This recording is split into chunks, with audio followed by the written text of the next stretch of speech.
All right, let's just get straight into it. Welcome back to The Explainer. Today, we are taking a look at a mechanical concept that is literally the heartbeat of our universe.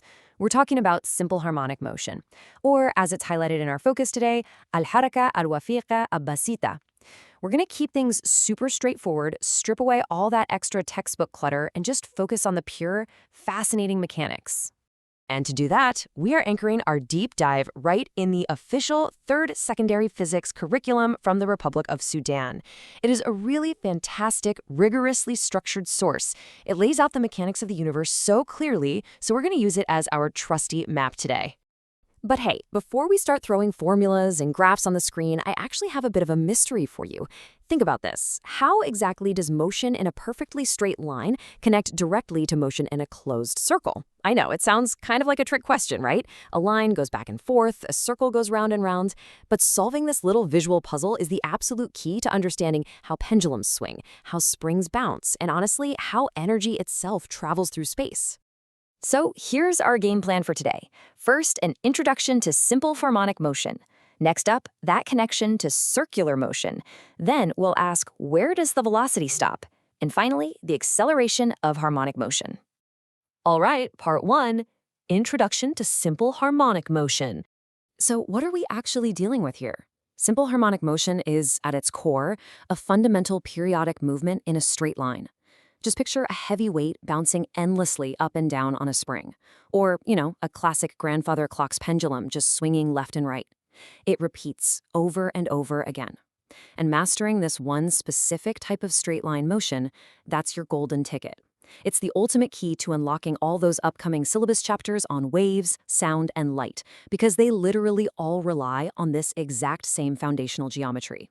Moving on to part two, the connection to circular motion. Okay, so here is where it gets really cool. This is the crucial point.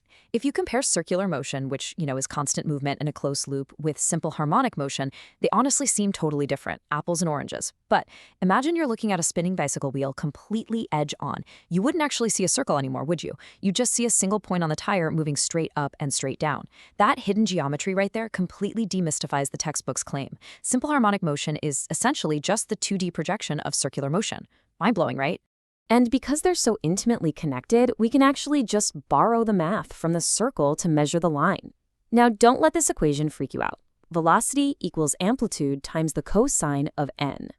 Our source text lays this out perfectly. See, that angle factor, represented by n from our imaginary circle, it perfectly dictates exactly how fast the object is moving on its straight line. The cosine wave maps out exactly how the speed smoothly rises and falls as the object goes back and forth. It's like a mathematical dance. Which brings us to part three. Where does the velocity stop? Let's map out this object's journey intuitively. Right at the equilibrium level, that's the absolute dead center of the swing or the bounce, velocity is at its absolute maximum. It is absolutely flying through that center point. But out at maximum displacement, the extreme outer edges of the swing, the velocity is exactly zero. It literally, momentarily, freezes in time and space. And the physics of that split-second freeze are just fascinating.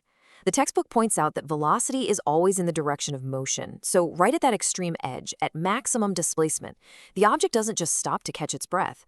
The math of our cosine wave hits zero and then completely crosses over into negative territory, and that literally forces the object to completely flip its physical direction and accelerate right back towards the center. No way around it. And that leads us into part four, acceleration of harmonic motion.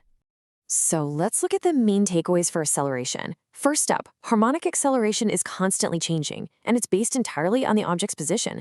Actually, here's a wild thought. When the object has zero velocity out at those extreme edges we just talked about, it actually has maximum acceleration violently pulling it back. And second, the source material explicitly states that this directly corresponds to the centripetal acceleration you find in circular motion. Boom. That connects the dots all the way back to our very first slide. Harmonic acceleration is simply the straight line twin of the centripetal force that keeps objects locked in a circle. It is the exact same physics, we're just viewing it from a completely different dimension.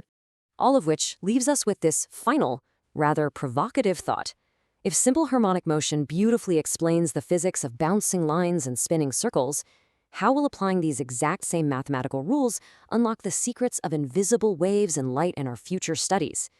Definitely keep that question kicking around in your head as you review, because mastering these mechanics, it means you are already halfway to understanding the rest of the physical universe. Thanks for hanging out with me for this explainer. Keep that curiosity alive, and we'll see you next time.